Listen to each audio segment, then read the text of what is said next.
Hey everybody, and welcome back to FSi DFS. I am McKinley412. Sorry I'm getting this video out a little bit later to you. Monster 14 game slate on Tuesday. This is one of the bigger slates that we've had all season long. A little bit of rain in Boston, and there's also a little bit of rain in Chicago that you should be paying attention to with this game in Wrigley and some storms rolling through. Maybe there's like a big wind advantage or disadvantage to the pitchers or bats. But yeah, so lots of options. I actually really like this slate. Among the 28 pitchers, there's only 2 that are priced above 10K, which is actually pretty crazy. So we'll just kind of like go through the pitchers and then, highlight a little bit of the bats. I kind of already showed you the sheet on kind of where I land. So Scherzer and Burns, I think those are my favorite 2 options, in this upper tier here. Wheeler, he's got a really tough matchup against Arizona, first place Arizona, to be specific here. And so while he can go super deep into games, he's like one of those workhorse pitchers that we talk about that goes 100 plus pitches, every single start it seems. I just don't like the matchup that he is in. I'd rather take the $200 discount or the $300 discount and go with Burns, who's been much better as of late. He's starting to figure things out again. The K rate is starting to come back up, and Minnesota is the number 1 strikeout team against right-handed pitching in the entire league. So definitely going to have a little bit more or a lot more interest in Burns than at Wheeler, and I'm also going to have a lot more interest in Scherzer as well, going up against the Yankees. The Yankees are another team that strike out a whole heap ton. Scherzer has been dealing over the past month, so he's kind of back into form here. And he should be more than 9.8K, especially going up against the Yankees team that's going to be out without Aaron Judge again. So going to have a lot of interest in those 2 guys. I'm just seeing if the Yankees have any other injuries that we have to be paying attention to. Nope, not really. So going to have a lot of interest in Scherzer, going to have a lot of interest in Burns in this upper tier. Brown, he's okay. He's facing off against the Nationals, which, terrible offense, but they're one of the lower strikeout teams. We've been saying this in these preview videos all season long. The Nationals, while not a great offense, they just don't strike out a whole ton, which kind of limits the upside for the pitchers that are facing off against them. Kirby, I love Kirby going up against Miami. The big draw of Kirby is that he just doesn't walk anybody. You can see he maxed out at 1 walk in a game so far this season. So he's pretty safe, all things considered. I know he's had a really blow-up start against San Diego and Pittsburgh. But this Miami squad, I'm not too terrified of them. I do think that he could be a nice pivot or even a nice GPP play if you do want to go there. Cabrera, he's more of a fade for me. It says that he was dealing with some blisters in his last start, so not too thrilled with that. Never really, there it is, the blister on his right hand. So always a little bit hesitant when it comes to pitchers and blisters, especially on their pitching hand. So in this top tier, it's going to be Scherzer, it's going to be Burns for me. Everybody else is kind of like a sprinkle, but the big fade I think is going to be Cabrera. Even though he's done very well, he's got a nice K upside, I think it's going to be a fade. Bassett, no interest at 9K, going up against a tough matchup against Baltimore. Down into the mid-tier, Lopez, what do I have? I got Lopez and Musgrove as kind of like the top 2 options. Lopez, he's kind of coming back down to earth here. He's kind of struggling a little bit, but Milwaukee is a team that can certainly struggle at times. They can strike out quite a bit. Their lineup just doesn't scare me too much. And when we're looking at the other options in this pricing tier, I think that Lopez is going to be one of the more popular options in that below 9K range, above Musgrove range. Musgrove is the other guy that I'm going to be targeting here, facing off against Pittsburgh. Musgrove has just kind of been a solid, floor workhorse kind of guy. Sub 8K. The strikeouts, were great against Seattle, but Seattle's like the number 1 strikeout team in the league, or number 2 strikeout team against right-handed pitching, so it's kind of expected. Cleveland, they're not that. They don't strike out very often, but they also don't have the greatest of offenses either that we have to be terrified about. So I do think that Musgrove is one of my favorite, lower mid-tier kind of pitchers. I'm definitely going to be taking him over a guy like Lynn or Kramer or Berea. Severino, I think, is very intriguing, but it's kind of the same deal in that, the price tag looks really nice at 7.1K, but then you look at, his xFIP and, his expected ERA and all that, and the low strikeout rate of the Mets, it's a little bit scary. So I do think that some people are going to be gravitating towards him, especially like with the name recognition and everything. But like the advanced numbers and the low strikeout rate of the Mets have me a little bit nervous about dealing with Severino in there. Seeing who else. Talon, he's super cheap. Again, pay attention to that Wrigley weather. I don't know if the wind is blowing out, blowing in, left, right, who knows. But pay attention to that. But he's super cheap. He could be something that some guy that we could have interest in down at 5.7K. I did see a crazy stat though that like in his 10 starts, the Cubs are 1-9. Like it's not good. One sports betting. Here you go. I'll put a sports bet out here for you. Jordan Lyles. Yeah, the Royals have never won a single game that he has started so far this season. Cincinnati is actually even on the money line. They're actually a slight underdog.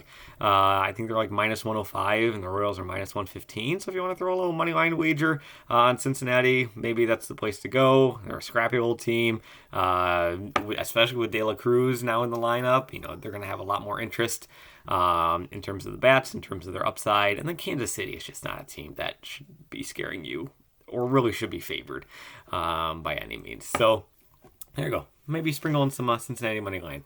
But that's kind of where things land with the pitchers. I know I'm kind of all over the place with the sheets and everything. I don't think it's going to be Chirinos anymore for Tampa Bay. It was this morning when I filled this out. I don't think it is anymore. Let me see. Tampa Bay. Yeah, they got like a Beeks. So not super interested. Oh, it is Chirinos. Oh, pitching long relief. There you go. It's been a long morning. This is why the video is late. I have been absolutely swamped with work, with some emergency calls this morning, so it's been out of control. But Chirinos, I do think he could possibly have a nice spot, but he's not going to go super, super deep into the game. Everybody else kind of fades, no interest in there. In terms of the bats, I think the teams that you're going to be paying attention to, obviously Houston going up against Patrick Corbin. Houston, reminder, they are without Yordan Alvarez, who's on the IL. So take him out, and then you got Tucker. Everybody else is 4.6K and below. So they're going to have some serious bats, value bats that could be of interest here. Jose Abreu has been hitting the ball a lot better as of late. He's finally up to 3 home runs on the season after having a 0 in the first, 2 months? Yeah. 2 months, February 28th. So I think Abreu could be a popular option at first base if you do want to go super cheap there. But really, a lot of these Houston guys, they're going to be extremely affordable. Altuve, Bregman, Pena, the list goes on.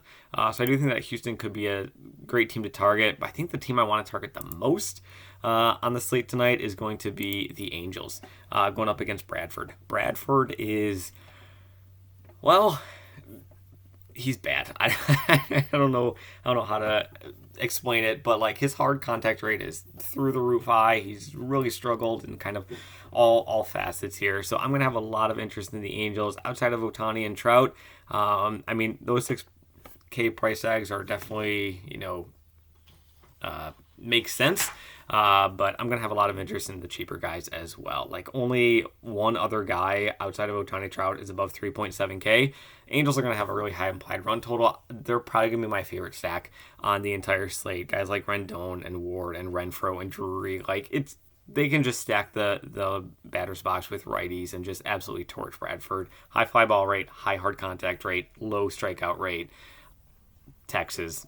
I love it. So Angels probably my favorite stack on the entire slate. Cincinnati and Kansas City, just talked about them quickly on the money line.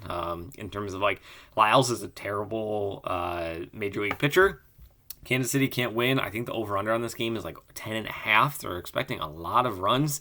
Both teams are, even money line. Both teams have an implied run total of over 5. And again, pretty affordable. I think that this is certainly a way that you could go. Williamson, he has been pretty good in the majors in his limited starts, but his minor league numbers do not match this whatsoever. So, still take his numbers up in the big leagues with a grain of salt. I do think that he can certainly struggle and that this Kansas City side could put up a few runs, but again, it's Kansas City. I'm not really too scared of them at all. Oakland, if you love narratives, Oakland tonight, they are having a reverse boycott of the team. Not only are they on like a crazy good winning streak at this moment right now, but the fans are going to be packing the stadium to show that it's not the fans, it's the ownership, and they're doing like a reverse boycott. They sold like 10,000 shirts to fans that are going to the game tonight.